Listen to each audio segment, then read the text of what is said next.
You're not struggling with money because you don't make enough. You're struggling because of who you believe you are with money. And until that changes, nothing else will.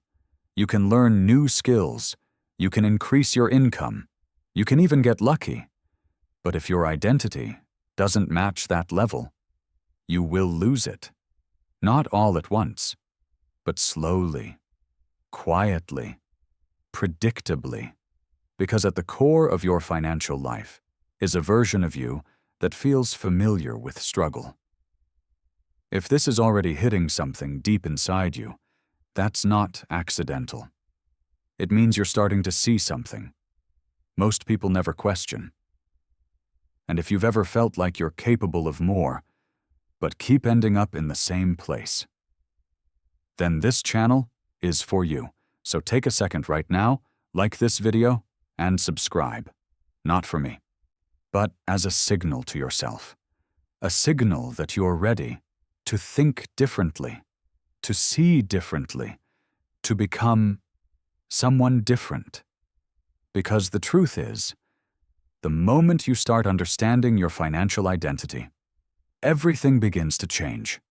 You tell yourself you want more money, but when opportunities show up, you hesitate. You overthink. You doubt. You wait too long, and then you watch someone else take the chance. You were considering. You might even earn more at some point. But somehow, the money doesn't stay. Unexpected expenses show up. You make impulsive decisions. Or you slowly drift back to where you started. And deep down, there's a quiet belief. That's just how life is. You might feel guilty, spending money on yourself, but strangely comfortable, wasting it on things that don't matter. You might avoid checking your bank account, or feel anxiety when you do. You might even downplay your own potential, so you don't have to face the pressure of becoming more. And the most dangerous part? It all feels normal. It feels like you. What you're experiencing isn't random. It's your financial identity, a set of invisible rules. You didn't consciously choose, but now unconsciously follow. Rules like, money is hard to keep. If I earn more, I'll have more problems. I'm not the kind of person who has real wealth. It's safer to stay where I am. These rules don't shout, they whisper, but they quietly shape every financial decision you make.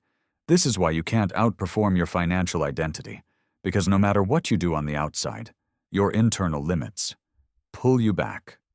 You don't rise to your goals. You fall into your identity. And your behaviors? They're not random either. Overspending, under-earning, avoiding opportunities. These are patterns, conditioned responses, built over time. Which means something powerful. If they were learned, they can be unlearned. But not by trying harder, by becoming different. This identity didn't appear overnight. It was built slowly, through what you saw, what you heard, what you experienced. Maybe you grew up around financial stress. Money was always a problem, a source of tension, something unpredictable. Or maybe you were taught to play it safe, not to take risks, not to aim too high. So your brain adapted. It created an identity that felt safe, an identity that avoids risk, that expects limitation, that stays within invisible boundaries. And now, even though your environment has changed, that identity hasn't. So when you try to grow, it pulls you back. Not because you're incapable, but because growth feels unfamiliar, and your mind is wired to protect what feels familiar. Even if it's limiting, that's the trap. You can learn new strategies, but still operate from an old identity. And when that happens, self-sabotage becomes inevitable. Let me ask you something. Be honest with yourself. What's one belief you have about money that you've never questioned? Not what you say out loud, but what you actually feel. Do you believe money is hard to make, hard to keep, or not meant for you? Drop it in the comments, because the moment you identify these beliefs, you loosen their control. Here's where everything changes. Your financial life doesn't improve. When you work harder, it improves. When your identity evolves. A financial identity shift isn't about pretending, it's about upgrading. The version of you that makes decisions. Because wealth isn't just about making money. It's about becoming someone who can hold it. Someone who doesn't panic when they have more. Who doesn't shrink when opportunities appear. Who doesn't sabotage their own growth. This version of you already exists, but right now, it's not your default. And that's why things feel stuck. The goal is simple. Make that version of you familiar. So how do you start? First, question your automatic reactions. When fear shows up around money, pause. I'd ask yourself, is this who I want to be or who I've been conditioned to be? Second, change how you make decisions. Ask, what would the wealthier version of me do right now? Not perfect, just better.